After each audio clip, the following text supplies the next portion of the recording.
ಈಗ ಮೊದಲ ಸ್ಟೋರಿ ಶುರುವಾಗ್ತಾ ಇದೆ. ಬಹಳ ಅದ್ಭುತವಾದಂಥ ಕಥೆ ಮತ್ತು ಕಥಾನಕ ಇದು.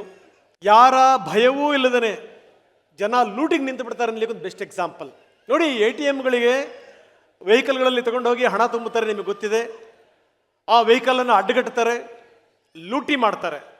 ಪೊಲೀಸರು ಇದನ್ನ ಬಹಳ ಗಂಭೀರವಾಗಿ ಪರಿಗಣಿಸ್ತಾರೆ. ಅಂತೂ ಇಂತೂ ಈ ಪ್ರಕರಣವನ್ನ ಭೇದಿಸ್ತಾರೆ.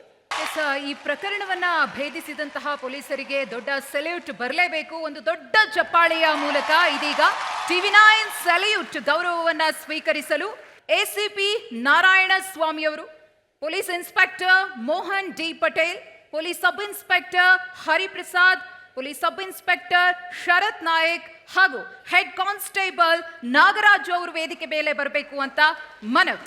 ಇನ್ನು ಸಾಧಕರನ್ನ ಗೌರವಿಸಲಿದ್ದಾರೆ ಸಚಿವ ಕೃಷ್ಣ ಭೈರೇಗೌಡರು, ಹಾಗೇನೆ ವಿಕ್ರಮ್ ಅವರು, ಶ್ರೀನಗರ ಕಿಟ್ಟಿ ಅವರು ಮತ್ತು ಭರತ್ ಗ್ರೂಪ್ ಆಫ್ ಕಂಪನಿಯ MD ಭರತ್ ಕುಮಾರ್.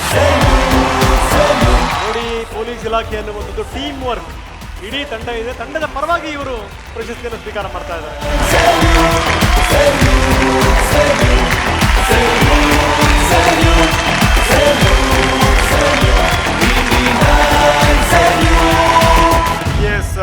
ಶ್ರೀನಗರ್ ಕಿಟ್ಟಿ ಅವರು ಈ ಕಾರ್ಯಕ್ರಮ ಉದ್ದೇಶಿಸಿ ಮಾತಾಡಬೇಕು. ತುಂಬ ಅಚ್ಚುಕಟ್ಟಾದ ಕಾರ್ಯಕ್ರಮ. ನಮ್ಮನ್ನು ಕಾಪಾಡೋ ಕೈಗಳಿಗೆ ಇನ್ನು ಬಲ ತುಂಬುವಂಥ ಕೆಲಸ. TV9 salute. ನಮ್ಮ ಕಡೆಯಿಂದ ನಿಮಗೆಲ್ಲ salute. Thank you. Thank you sir. Thank you very much. ತಮ್ಮೆಲ್ಲರಿಗೂ ಕೂಡ